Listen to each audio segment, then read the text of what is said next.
Gracias por continuar en nuestra sintonía. Hoy acá en Soluciones hablando sobre la economía informal. Vamos a conversar de inmediato con el señor Alfredo Padilla. Él es director general de la Asociación de Trabajadores, Emprendedores y Microempresarios. Señor Alfredo, muy buenos días. Gracias por estar con nosotros. Muchas gracias por invitarme. Gracias a usted. Vamos a comenzar definiendo qué es o qué se entiende por economía informal. Bueno, generalmente remite al término de que no está formalizado el negocio. Y la interpretación más común es que se trata de buhonería. Y en nuestra asociación preferimos hablar de economía privada popular. Se haya formalizado o no, la mayoría no se formaliza, pero se trata de economía privada popular para distinguirla del cooperativismo, que es una cosa legítima, está en la Constitución también, que es una propiedad colectiva sobre alguna actividad económica, y también para distinguirla de la economía comunal, que es un modelo pues, que quienes les gusta lo practican con el apoyo del Estado, que es la economía comunal, colectivista, etc. La economía privada popular existe, siempre existió en Venezuela. Y son en este momento aproximadamente 7 millones de personas que realizan actividades que le generan su propio empleo y le procuran empleo a otros. De manera que representa un volumen enorme de trabajo. Hablábamos en el área metropolitana de unos 50.000 personas que ejercen la economía informal. ¿Esta cifra quizás ha podido aumentar? Seguramente, porque posiblemente, no sé exactamente el punto de partida de la alcaldía de Caracas, que creo es quien da la cifra, puede estarse refiriendo a la buhonería que se suma en toda la Gran Caracas, que puede estar allí, pero cuando uno entra al barrio adentro, en José Félix Rivas, por ejemplo, se va a conseguir que el 60% de las quincalles y las bodegas son informales, pero están ahí establecidas en el barrio, ¿no?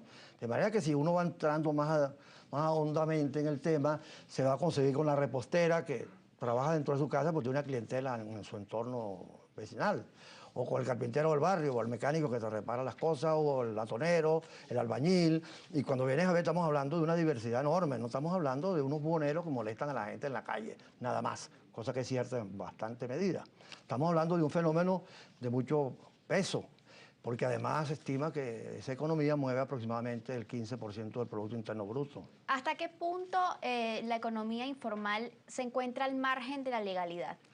Bueno, el tema es la formalización, porque ¿qué pasa? En Venezuela para registrar una empresa, como mínimo, se necesitan 180 días, sin contar con el tráfico de influencia y la bajada de mula, digamos así, ¿no? Y por supuesto, el costo de la formalización es muy alto. Para que eso se resuelva, se necesita modificar el Código de Comercio para que haya ventanillas únicas y trámites fáciles para quien quiera formalizar un negocio, lo cual es una ganancia porque se convierte en contribuyente municipal. Entonces hay que reformar el código, hay que facilitar la bancarización de esta gente para que puedan accesar al crédito, bancarizar, y se ha convertido también en una política interesante que hay que reconocer tanto de banca pública como privada, de llegarle el microcrédito a la gente que emprende, ¿no? Pero para que el crédito llegue necesita que esté bancarizada y para eso se necesita que abra cuenta y para eso se necesita que sea fácil hacerlo, ¿no? Para que pueda facilitarse un préstamo para mejorar un negocio, etcétera, ¿no? Mientras tanto, están en manos del prestamista agiotista que cobra bárbaramente y ellos pagan puntualmente, por cierto, también ahí. Por lo tanto, podrían pagarle a la banca con puntualidad. Se ha hablado mucho o se ha mencionado mucho la palabra anarquía cuando se habla de informalidad, al menos en Venezuela. Sí. ¿Por qué esto es así? Porque generalmente se confunde o se reduce economía informal con economía informal de calle, o sea, buhonería, que lo es abundante en Venezuela y muy anárquico, entre otras cosas, porque, bueno, yo creo que falta allí diálogo de las autoridades para reordenar. Porque una cosa es sacar a la economía informal y condenarla a muerte económica, como por ejemplo creo yo que ha hecho la Alcaldía Libertador en algunos casos. Enviar a la gente a la pollera en Katia para despejar la avenida Sucre, donde no venden nada, hace que la gente vuelva a la calle por debajo de cuerda, digamos así, ¿no? Mercado negro, pues con las autoridades te permiten vender en la calle porque allá nadie te va a comprar. Y lo mismo en La Chivera, al final de la 905. O sea, tiene que haber soluciones de mercado que atraigan clientela, que sea atractivo y sea rentable. De lo contrario, se toma la calle otra ¿Cuál es vez. el principal factor que impulsa a una persona a meterse en el mundo de la economía informal, a comenzar a ejercer el comercio informal? Bueno, uno por necesidad y otro por sentido de la oportunidad. Yo le diría que, por ejemplo, por sentido de la oportunidad, aunque ya sobran las ofertas, los mototaxistas vieron la oportunidad que el tráfico brinda para prestar un servicio más ágil. Ahora abundan, ahora sobran los mototaxistas probablemente, ¿no? Pero también la oportunidad es que si la gente no puede comprar en piñaterías caras, aquí en el barrio mi hija y yo y mi mujer sabemos hacer adornos navideños o de cumpleaños y cosas semejantes, podemos prestar un servicio. O sea, veo una oportunidad porque tengo capacidad para ello, capacitación, destrezas y tal. De manera que hay dos razones. No tengo otra es una oportunidad. Y hay una tercera, me permite delinquir, que es minoritaria. O sea, me escondo en la informalidad para cometer delitos. Eso existe también, pero eso no es la mayoría. ¿Cómo qué tipos de delitos? Bueno, venta de drogas, etcétera, y cosas. Claro, pero quizás esto no arropa al común de los por supuesto que no, sería informales. muy injusto decirlo porque no es verdad. Ahora, entendemos también que existen diversas ramas en este plano de la economía informal. El economista informal no es nada más la persona que nosotros vemos quizás en el medio de la calle o en el medio de la acera vendiendo determinado producto. ¿Qué otros tipos de... Bueno, mire, el carpintero que trabaja por su cuenta en el barrio, el transportista, los giseros que suben a las cuestas más arriba de los barrios, son por lo general un negocio rodante. Él, su mujer, su amigo, el avance, bueno, compran un jeep, tienen un respaldo de la organización para que se lo puedan vender y con eso presta un servicio, bueno, y por ahí va. También la persona que te presta el servicio de la bodega del barrio, yo te digo esto de José Félix Rivas porque una investigación que se hizo allí, auspiciada por nosotros, arrojó una cosa interesantísima. La mitad de la gente que tiene quincallas o bodegas en José Félix Rivas se provee de proveedores locales, gente que hace cosas allí para que la bodega las tenga. Okay. Y la otra mitad de las grandes empresas que distribuyen productos, bebidas no alcohólicas, alimentos, etcétera, y Mercal. Pero la mitad se provee del entorno, o sea, hay una economía privada en José Félix Rivas. Y que beneficia a la comunidad. Bueno, y si se mejorara, beneficiaría mucho más.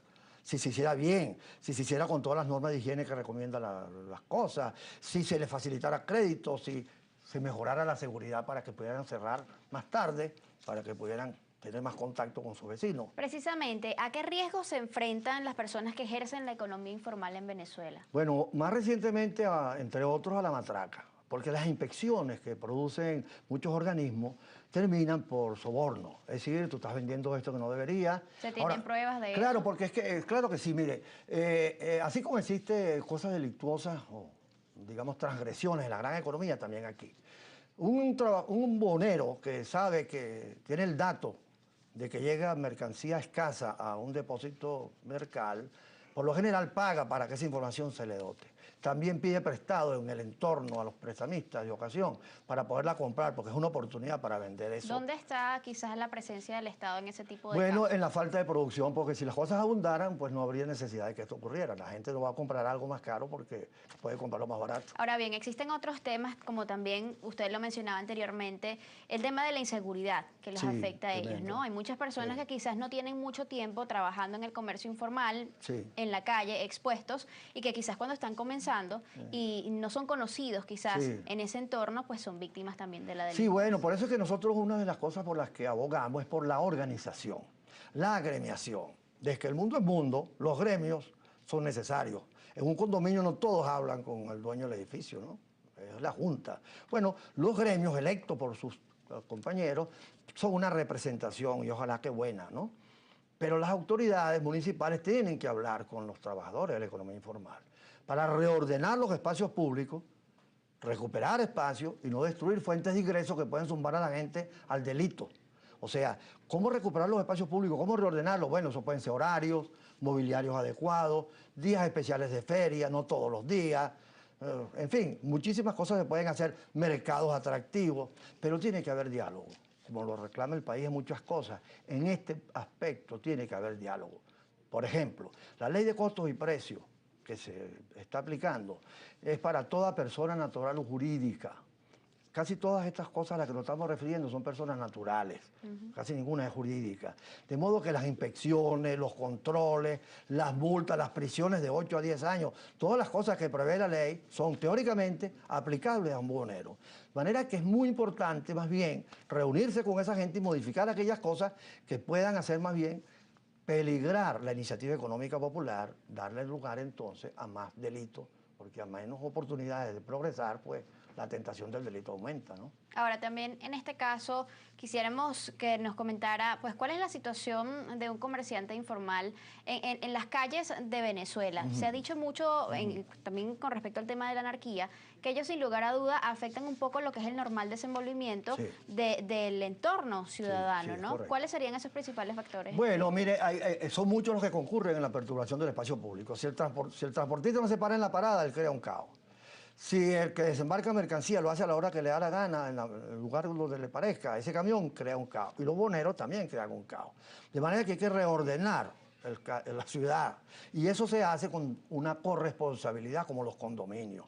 Bueno, vamos a comprometernos todos a hacer lo que tenemos que hacer. Y eso es un trabajo de diálogo y por eso es que nosotros en este campo de trabajo impulsamos esta actividad. Diálogo por la reconciliación. Porque si el Katia, los vecinos, las organizaciones de transportistas, las organizaciones de la economía informal y las autoridades se sientan a dialogar, pueden llegar a acuerdos. ¿Cuáles días de la semana se venden y cuáles no? ¿Hay ya iniciativas en este sentido? Sí, bueno, se está promoviendo. Nuestra actividad está constantemente dirigida a fortalecer la agremiación del que trabaja por su cuenta, no solamente del bonero, como decía, a fortalecer su capacidad de diálogo con otros actores locales que se sienten perturbados o beneficiados, porque cuando usted compra a la entrada del barrio, tiene un beneficio también, ¿no? Lo consiguió a última hora, a las 10 de la noche ya lo puede hasta agradecer. De manera que todos algo hacen a favor y en contra del entorno urbano, así que todos tendrían que ponerse de acuerdo y eso es diálogo a nivel popular. Así es. Otro aspecto fundamental del que usted hablaba era ese aporte del 15% del Producto Interno Bruto que aporta la economía informal, al menos en Venezuela. De esto y mucho más, sobre todo, cómo afecta el desarrollo de la economía formal, digamos, el ejercicio de la economía informal en el país. Vamos a estar hablando en el próximo segmento. No se aparten, ya volvemos. Bueno, tengo 3 años más o menos aquí en la calle. El por qué, bueno, honestamente no hay mucha fuente de trabajo y mucho menos para los jóvenes. Bueno, yo tengo chucherías aquí porque aquí hay una pequeña clínica y pues es lo que me da pues para vender. ¿Qué estudias? Administración de empresas. ¿Y cómo vas en la carrera? ¿Ya terminaste? Ya estoy por culminar. ¿Y al terminar qué vas a hacer? ¿Vas a seguir con esto o vas a buscar trabajo? Buscaré trabajo si es que me encuentro, ¿no? Porque eso es ahorita un poco difícil. Para mí la solución sería que hubiera más fuentes de empleo y que le dieran la oportunidad a los jóvenes.